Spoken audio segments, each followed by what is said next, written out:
So in the last lecture, we have learned about the radiopharmaceutical, its uses, and the various types of detectors. So in this lecture, we will be learning about the sodium iodide, the radioactive element which we have used, and it's in the part of your slate. So sodium iodide is I-131. The radioisotope which we are using as sodium iodide is iodide 131, and इसका synonym भी है radioactive iodine. अब है इसके standard. So it should not contain less than 90% and not more than 110% of labeled amount of iodine.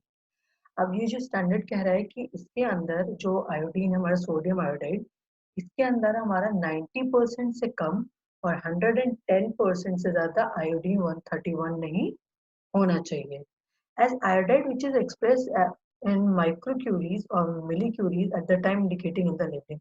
और जो ये हमारा आयोडीन 131 है, या तो ये माइक्रोक्यूरीज में होगा या तो मिलीक्यूरीज में होगा, और ये हमेशा हर टाइम जब हम इसको लेबल करेंगे, यानी कि जो हमने रेडियो एक्टिव की लेबलिंग पढ़ी हुई थी उसमें भी, तो उस तरीके से जब लिखा जाएगा तो उसके अंदर भी ये चीज लिखी जाएगी कि ये less than 90% and not more than 110% of label amount होगा.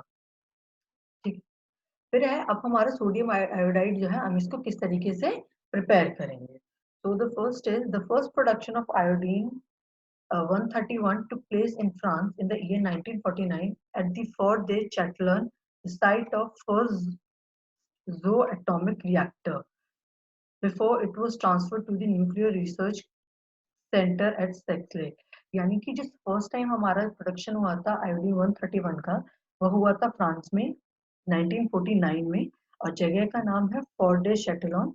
और यहाँ पे जब ये सबसे पहले किया गया था वो एटॉमिक रिएक्टर में किया गया, और उससे पहले हमने उसको जो सैसले है, उस जगह सेक्ले जो जगह है वहाँ के न्यूक्लियर रिसर्च सेंटर में उसको ट्रांसफर कर दिया गया.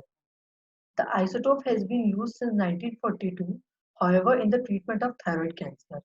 ये जो हमारा सोडियम आयोडाइड है, हम इसको 1942 से यूज कर रहे हैं, लेकिन उस टाइम पे हम इसको यूज करते थे सिर्फ थायराइड कैंसर के ट्रीटमेंट में. इनिशियल इसका ट्रीटमेंट हम यूज करते हैं वो हमारा थायराइड कैंसर.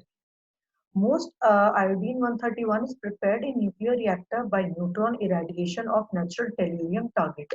यानी कि जो आयोडीन 131 है, हम उसको न्यूक्लियर रिएक्टर में बनाते हैं, जिसके अंदर क्योंकि आयोडीन की बॉम्बार्डमेंट होगी, तो हम क्या करते हैं, नेचुरल टेलिरियम जो होता है हमारा, उसको हम टारगेट की तरह रखते हैं और फिर उसके ऊपर बॉम्बार्डमेंट करते हैं ताकि न्यूक्लियर रिएक्शन में एक रिएक्शन हो सके और आयोडीन 131 का प्रोडक्शन हो सके. Irradiation of natural tellurium produces almost entirely one iodine 131 as the only radionuclide with a half-life longer than ours. यानी कि जब हमारा जो हम टेलीरियम को हमने टारगेट की तरह यूज किया, तो जब हम ये टारगेट के प्रैक्टिकल या एक्सपेरिमेंट हम परफॉर्म कर रहे होते हैं, तो तब हमारा सिर्फ आयोडीन 131 का ही प्रोडक्शन होता है और साथ में और कुछ प्रोडक्शन नहीं होता है, और इसकी जो हाफ लाइफ होती है वो आर से ज्यादा लॉन्गर होती है. Ultimately, in 8.02 days, it get converted into xenon 131 stable isotope. क्योंकि हमारा जो आयोडीन 131 जो है वो एक अनस्टेबल आइसोटोप होता है, तो जब हम इसकी हाफ लाइफ यानी कि जब इसका 8.02 डेज इसके कंप्लीट हो जाते हैं, तो ये अपने आप ही आयोडीन 131 से xenon 131 के अंदर कन्वर्ट हो जाता है, और जो xenon 131 जो है वो एक स्टेबल आइसोटोप है, और जो आयोडीन 131 जो है वो स्टेबल आइसोटोप नहीं है. तो ये दिया हुआ है कि टेलिरियम जो है हमारा 131 है, तो ये कन्वर्ट हो गया हमारा टेलिरियम 131, और यहाँ से इसके बीटा पार्टिकल दिख रहे हैं, तो ये कन्वर्ट हो गया आयोडीन 131 पे, और ये हमारी जो गामा रेज और ये एक्सी 131 का फॉर्मेशन हो गया. ये पूरी जो रिएक्शन हम बता रहे थे कि टेलिरियम से वो आयोडीन 131 में चेंज होता है, और फिर आयोडीन 131 से 8.02 डेज के बाद वो जेनॉन 131 के अंदर कन्वर्ट हो जाता है. तो ये पूरी जो साइकिल है वो यहाँ पे लिखी हुई है. अब है सोडियम आयोडाइड की प्रॉपर्टीज. तो it forms a colourless solution, यानी कि ये हमेशा जो आयोडीन 131 है ये हमेशा एक कलरलेस सॉल्यूशन बनाता है, इसका कोई कलर नहीं होता है. Iodine 131 have half life of 8.4 days and अमिट बीटा एंड गामा रेडिएशन. तो आयोडीन जो 131 है उसकी जो हाफ लाइफ होती है वो 8.4 डेज होती है, और ये बीटा और गामा रेडिएशंस को एमिट करता है. ये देखो हमारा ये गामा और ये बीटा दोनों, अगर बीटा ये रहा गामा ये रहा, ये दोनों रेडिएशन को ये एमिट करता है। Its solution is having pH range of 7 to 10। और जो ये सोल्यूशन यानी कि जो इसका ये हमने कलरलेस सोल्यूशन बनाया था, इसकी जो पीएच की रेंज होती है वो हमारी 7 से 10 के बीच में होती है, यानी कि नॉर्मल से बेसिक की तरफ इसकी पीएच होती है, ये एसिडिक कंडीशन में नहीं होता है। Now it's turn for its essay. It is possible to determine its activity using suitable counting equipment by comparison with the standardized I-31 solution or by measurement of an instrument calibrated with the aid of such solution।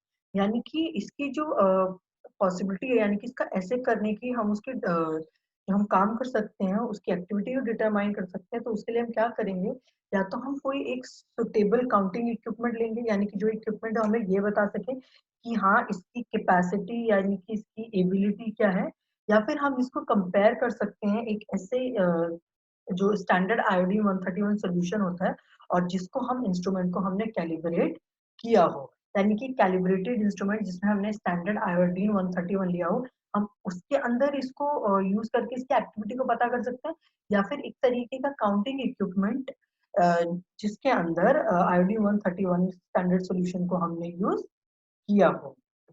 Iodine 131 has been emitting both beta and gamma particle in its decay process। जब हमारा iodine 131 जो है वो जब अपना decay कर रहा होता है, तो अब वो हमेशा वो बीटा और गामा दोनों पार्टिकल्स को एमिट कर रहा होता है, जिसे हमने ऊपर भी पढ़ा था कि वो हमेशा बीटा और गामा पार्टिकल्स को एमिट कर रहा होता है। वो कब एमिट कर रहा होता है, जब उसके डिके का प्रोसेस चल रहा होता है, यानी कि वो जब उसका डिके यानी कि वो टूटना शुरू हो जाता है। Radioactivity has to be recorded on a counting assembly which is having either a GM counter or a scintillation detector used as a sensing unit and an electronic sealing device। अब जब हमारी इसकी रेडियो एक्टिविटी हमने major करनी होती है, यानी record करनी होती है, तो या तो हम इसमें एक काउंटिंग असेंबली यूज करते हैं जिसके अंदर या तो जीएम काउंटर यानी कि गीगा मोलर काउंटर हमने यूज किया हो, या फिर हमने सेंटिलेशन डिटेक्टर यूज किया हो। और ये दोनों जो होते हैं हमारे, वो एक सेंसिंग यूनिट होते हैं और एक इलेक्ट्रॉनिक सीलिंग डिवाइस होता है, यानी कि रेडियो एक्टिविटी मेजर करने के लिए एक या तो हमारे पास सेंसिंग यूनिट होगा, या तो सेंसिंग यूनिट हमारे पास हमने दो यूज कर लिया, तो जीएम काउंटर या तो सेंसिलेशन डिटेक्टर, और एक इलेक्ट्रॉनिक सीलिंग डिवाइस होता है जिसके तरीके से जब ये दोनों एक साथ मिलते हैं तो तब हम इसकी रेडियो एक्टिविटी को मेजर कर सकते हैं। अब बात आती है इसकी पैकिंग एंड स्टोरेज कंडीशन, यानी कि आप जो ये हमारा सोडियम आयोडाइड है इसको किस तरीके से पैक या स्टोर करके रखेंगे।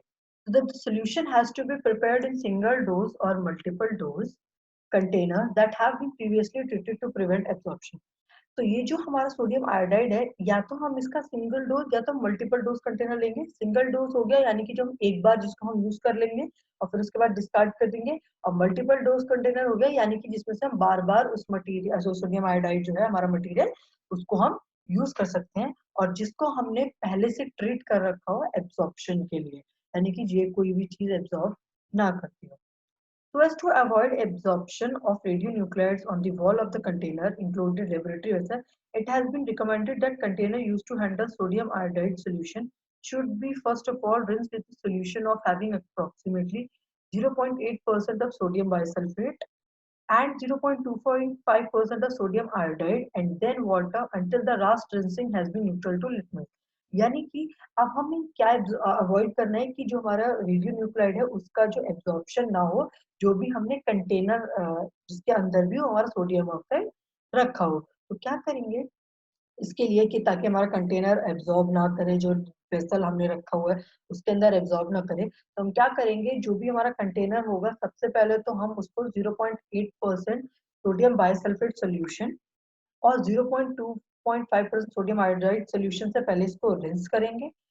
फिर हम इसको वाटर से रिंस करेंगे, और जब तक हम इसको रिंस करते रहेंगे जब तक इसका जो पीएच जो है वो न्यूट्रल के ऊपर नहीं आ जाता। मतलब हमें क्या चाहिए, पीएच चाहिए न्यूट्रल, और पीएच न्यूट्रल को अचीव करने के लिए हम उसका 0.8% सोडियम बाइसल्फेट और 0.25% सोडियम आयोडाइड के साथ उसको वॉश करेंगे, और फिर हम उसकी वाटर के साथ उसको रिंस करते रहेंगे जब तक जो हमारी पीएच है वो न्यूट्रल पे नहीं आ जाती, तब तक हम इसको ऐसे ही रिंस करते रहेंगे। अब हमारा है कि सोडियम आयोडाइड के यूजेस क्या क्या हैं। तो first is radioactive iodine is mainly used for the diagnosis of disorders of thyroid function. यानी कि जो हमारे ये रेडियोएक्टिव आयोडीन है हम इसको यूज कर सकते हैं जो हमारे थायराइड का जो डिसऑर्डर्स होता है, यानी कि हमने बताया था थायराइड कैंसर में हम इसको यूज करते थे 1942 से, तो वही है यहाँ पे कि हम थायराइड का भी कोई अगर रिलेटेड हमें कोई डिजीज हुई है तो उसके ट्रीटमेंट के लिए हम इस रेडियो एक्टिव आयोडीन को यूज कर सकते हैं। Second is it is also use in the treatment of hyperthyroidism, यानी कि जब थायराइड की जो लेवल है हमारे बॉडी के अंदर बढ़ जाता है तो उस कंडीशन को हम बोलते हैं हाइपरथायरॉयडिज्म। तो जब हमारा हाइपरथायरॉयडिज्म की भी पेशेंट को हो जाएगा तो हम उसके ट्रीटमेंट के लिए हमारा ये रेडियो एक्टिव आयोडीन यूज करते हैं। Third is radio active iodine is also use in the treatment of Graves disease, यानी कि जब हमारा ग्रेव्स डिजीज भी हो जाएगा तो हम उसके लिए भी हमारे रेडियो एक्टिव आयोडीन को हम यूज करेंगे। अभी जो ग्रेव्स डिजीज है ये हमारा एक टाइप का गोइटर की तरह ही होता है, यानी कि जो हमारा गोइटर होता है यानी कि जिसको हम घेंगा भी बोलते हैं, तो ये जो थायराइड ग्लैंड है उसका जो एनलार्जमेंट हो जाता है वो हमारा गोइटर होता है। तो जब हमारा ये टॉक्सिक इफेक्ट हो जाता है हमारे इस गोइटर का हमारी बॉडी पे तो हम उसको ग्रेव्स डिजीज बोलते हैं।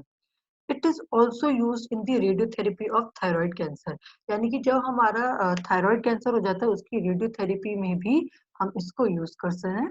और लास्ट है it is also use in the treatment of thyrotoxicosis, यानी कि जब हमारा थायराइड ग्लैंड है उसके जो टॉक्सिकोसिस होना शुरू हो जाता है तो उसके केस में भी हम हमारा जो है ये सोडियम आयोडाइड यूज करते हैं।